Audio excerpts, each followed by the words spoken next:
Margaret von Trotta, on est heureux de vous voir ici à Gérardmer et de découvrir un film encore qui est bouleversant, qui est un vrai film de réflexion et en plus de pensée. Voilà. Encore un film de femme, on va vous dire peut-être, des fois, non? Oh oui, ça, on m'a dit déjà, et même reproché, pas seulement dit, mais reproché. Ah, pourquoi vous faites toujours des films sur les femmes?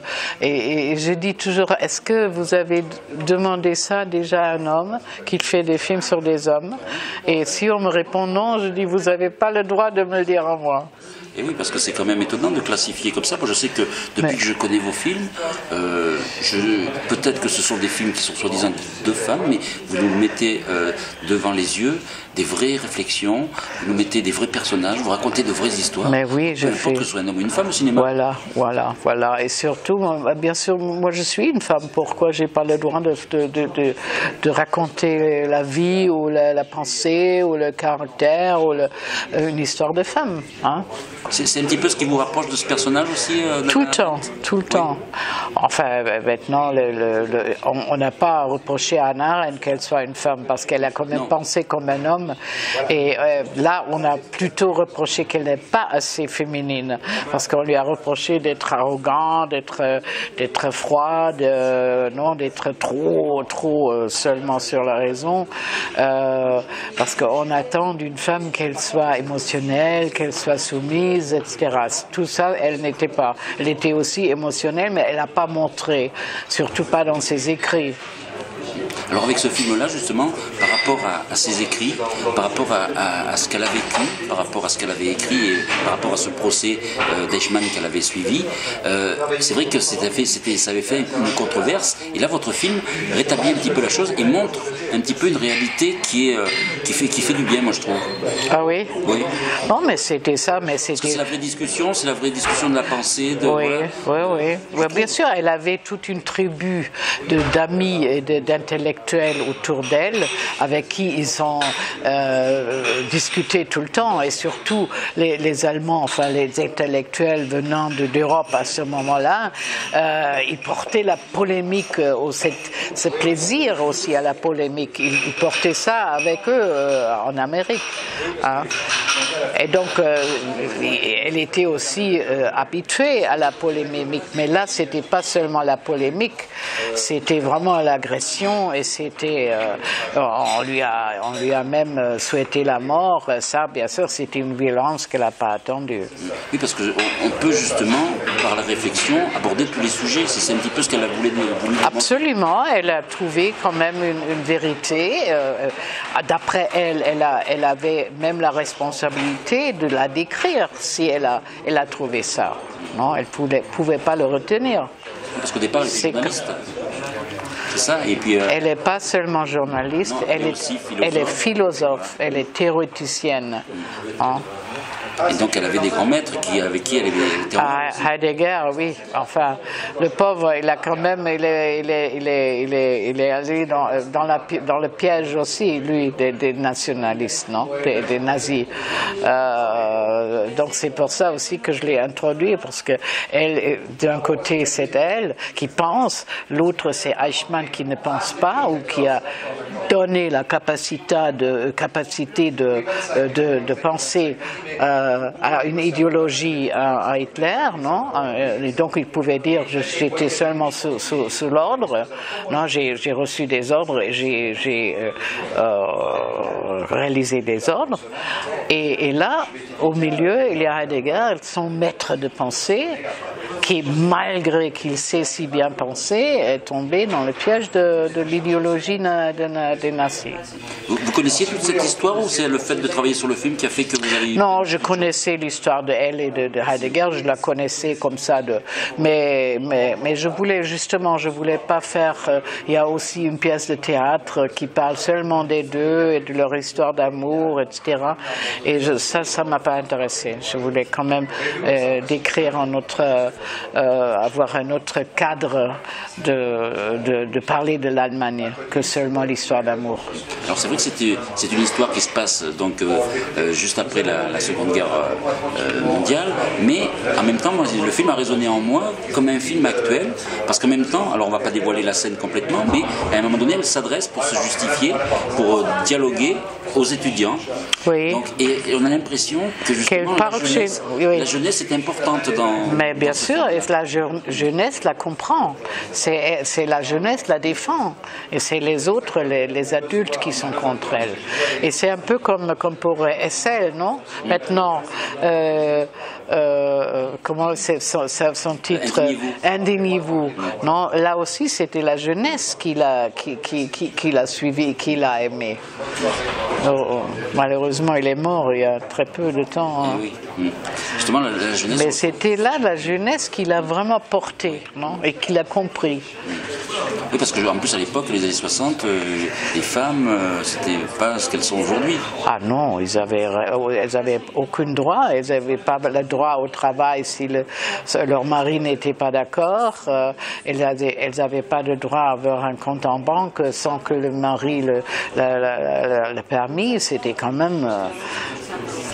Alors, vous utilisez pour la 6e ou 7e fois Barbara Suková, qui est encore la 6e fois, oui. 6e fois. Oui. Donc elle est encore fabuleuse. Donc c'est une actrice que vous admirez. Que j'admire. On est quand même. C'est un peu devenu un alter ego pour moi. Et c'est le premier film qu'on a fait ensemble. C'était Les Années de plomb. C'était en 81. Et depuis, on est aussi devenus des amis, bien sûr. Après, on a travaillé tellement ensemble et on s'est vus entre-temps aussi, toujours. Et surtout pour une femme comme Hannah Arendt, je n'ai pas vu une autre possibilité.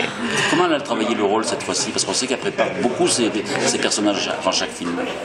Oui, mais cette fois-ci, pour l'accent, elle a travaillé longtemps avant parce qu'elle parle très bien l'américain. Elle habite depuis 20 ans à New York, donc elle parle parfaitement l'américain. Et là, elle a dû jouer une femme qui avait un accent très, très, très fort, un accent allemand très, très, très laid, très laid, un accent vraiment laid. L'accent allemand en américain, dans toutes les langues, elle est. Et pour que ça sonne naturel, elle a commencé 3 mois avant le tournage de parler avec cet accent, avec son entourage partout. Et comme ça, le premier jour de tournage, pour elle, c'était déjà naturel. Alors c'est vrai qu'à la présentation, donc le président du festival vous a annoncé comme une des plus grandes réalisatrices du cinéma allemand. Je le confirme. Donc est-ce que vous vous en rendez compte dans le monde entier avec Non, moi je ne le vois pas comme ça. C'est toujours ça fait toujours bien de l'entendre qu'on est apprécié. Mais vous savez, pour chaque film, j'ai autant peur que pour mon premier film. Donc je peux pas me baser, me reposer sur ça, sur cette étiquette. Vous nous avez emportés à chaque fois dans des histoires et dans des personnages qui vraiment portent aussi bien le public que l'histoire aussi. Parce que vous vous intéressez à l'histoire. À l'histoire allemande, oui, surtout. Parce que c'est une histoire atroce. Et Hannah Arendt, elle dit « je veux comprendre ». Moi aussi, je veux comprendre. Et je suis très curieuse et je dois apprendre ce qui s'est passé dans notre pays. Et où ça a commencé. Pour moi, ça a commencé déjà au début du siècle, déjà avec Rosa Luxembourg, qui a été assassinée par des soldats qui après sont allés avec Hitler. Donc c'est là déjà que ça a commencé. Et vous dites que c'est impossible de comprendre. C'est impossible de comprendre.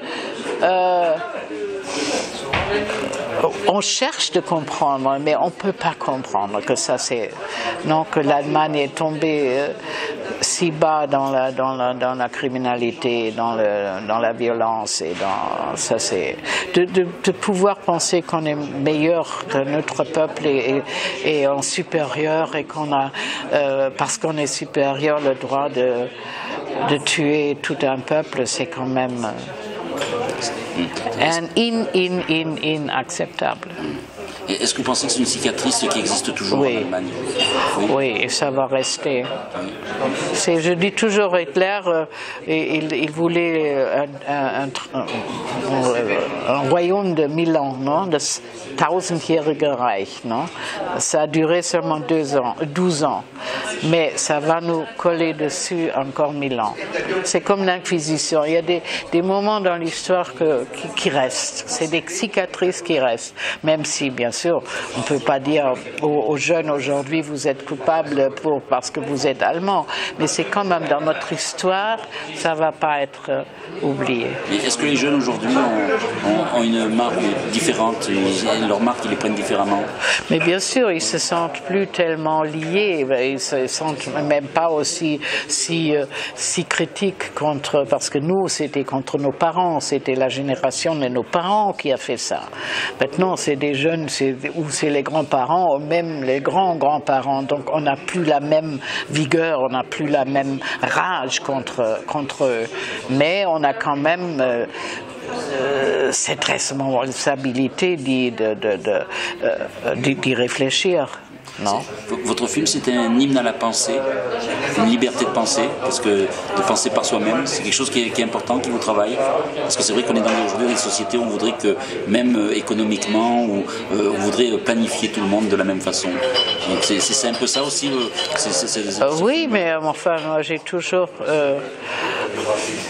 regardé le monde avec curiosité et les gens qui se soumettent trop vite, qui n'ont ni l'esprit critique, ni même jamais fait la révolution. Ça aussi, c'est un point pour les Allemands. Ils n'ont jamais fait une révolution. Les Français ont fait leur révolution. Il y a d'autres, enfin les Russes, bon, ça n'a pas même amené à grand-chose à la fin. Mais quand même, se sont révoltés. Nous, on était toujours là, un peu obéissants. Et c'est la première fois, au fond, c'est les gens de 68 qui se sont rebellés, non? Et pour terminer... Et heureusement, je faisais partie de cette génération. Et l'histoire, justement,